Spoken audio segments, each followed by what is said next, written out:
जय श्री राधा, जय श्री कृष्ण। दोस्तों, मैं राघव शास्त्री वैरागी स्वागत करता हूं आपका एक और छोटी सी कहानी के साथ में। तो दोस्तों, क्या सबको वही मिलता है जो उसके भाग्य में होता है? क्या होता है भाग्य का खेल? आइए जानते एक छोटी सी कहानी के साथ में। कहानी को अंत तक अवश्य देखिएगा। चलिए कहानी शुरू करते हैं। तो दोस्तों, एक नगर में दो भिखारी रहते थे।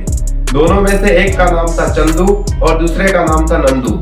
दोनों में फर्क इतना था कि एक भगवान से मांगता था और दूसरा इंसान से मांगता था। जो चंदू भिखारी था वो हर किसी के दरवाजे पर जाता तो बस एक ही शब्द कहता कि भगवान कुछ भिक्षा के लिए दे दो, भगवान कुछ भिक्षा के लिए दे दो, ये शब्द वो कहता था। उसके बाद में वो चला जाता तो फिर नंदू भिखारी वहां पर पहुंचता, जो उसका दोस्त है वो पहुंचता तो वो कहता कि महाराज कुछ भिक्षा में दे दो।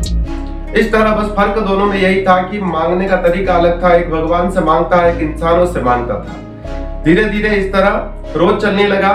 वो राजा के वहां भी भिक्षावृत्ति करने के लिए दोनों जाते थे। राजा भी सुनता था तो एक जो चंदू भिखारी उसके पास में राजा के पास में पहुंच करके कहता था कि भगवान कुछ भिक्षा में दे दो। उसके बाद में वो जाता, उसके बाद में नंदू भिखारी उसका दोस्त जाता, वो कहता कि महाराज कुछ भिक्षा में दे दो।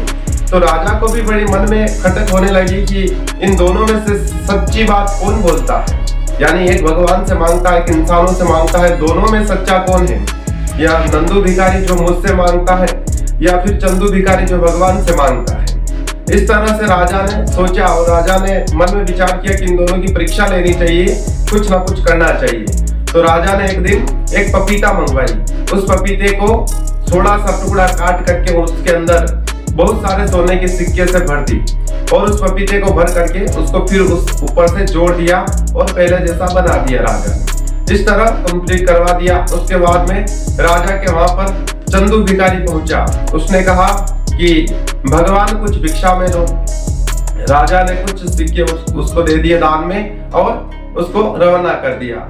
वो चला गया। उसके बाद में राजा के पास में आया नंदू भिखारी। उसने कहा महाराज कुछ भिक्षा में दो। तो राजा ने जो वो पपीते का फल था वो पूरा का पूरा उठा करके इसको दे दिया कि ये लेकर के जाओ। नंदू भिखारी वो लेकर के चल पड़ा। मन में सोचने लगा कि मैं इस पपीते का क्या करूंगा, मैं तो खाने का शौक रखता नहीं हूँ, मैं क्या करूंगा। तो ऐसा सोचता हुआ एक ठेले वाले के पास में पहुंचा जो साग सब्जी और फल बेचता था। उसके पास में पहुंचा और उस पपीते को उसको दे दिया और उसके बदले कुछ पैसे ले लिए। वो लेकर के चला गया और अपने शाम का भोजन का इंतजाम करने लगा। उसके बाद में चंदू भिखारी पहुंचा उस फल वाले के पास में और उसने कहा कि भगवान कुछ भिक्षा में दो। तब उस फल वाले ने सोचा कि ये पपीता का मैं क्या करूंगा, अब तो शाम का समय होने वाला है, बिकेगा नहीं। तो वो पपीता उठा करके उसने चंदू भिखारी को दे दिया, दान में दे दिया। चंदू भिखारी वो लेकर के घर पहुंचा और उसको झुई चीरा खाने के लिए फाड़ा। तब उसके अंदर बहुत सारी स्वर्ण मुद्राएं निकली। यह निकली तो वो बड़ा ईमानदार था। वो स्वर्ण मुद्राएं लेकर के उस पपीते वाले के पास में पहुंचा, उस फल वाले के पास में पहुंचा और उससे कहा कि भाई इसमें तो बहुत सारी स्वर्ण मुद्राएं निकली हैं और ये मेरी नहीं है, ये तुम्हारी है, तुम रखो इसको। तो उस फल वाले ने कहा, वो भी बड़ा ईमानदार था, उसने कहा कि भाई ये तो मेरी नहीं है और वो पपीता भी मेरी नहीं थी, मुझे तो नंदू भिखारी दे करके गया था। दोनों नंदू भिखारी के पास में पहुंचे तो उसने कहा कि ये तो मेरी भी नहीं है, मुझे तो राजा ने दी थी दान में।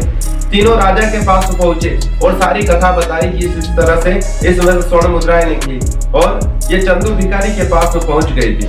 जब राजा ने ये सब माजरा समझा, सुना, तो उसको राजा को भी यकीन हो गया कि वही होता है जो भगवान चाहता है। भगवान जिसके भाग्य में जो लिख रखा है उसको वही मिलता है, चाहे हम इंसान कुछ भी कर ले। राजा को एहसास हो गया और पता चल गया कि ये चंदू भिखारी ठीक कहता था, ये भगवान से मांगता था तो भगवान ने इसको वो स्वर्ण मुद्राएं पहुंचाई है। चाहे मैंने इस नंदू भिखारी को दान में दी थी, परंतु इससे छूट करके वो चंदू भिखारी के पास में पहुंच गए। तो वही होता है जो भाग्य में लिखा हुआ होता है और जो भगवान चाहता है वही होता है। राजा को भी यकीन हो गया।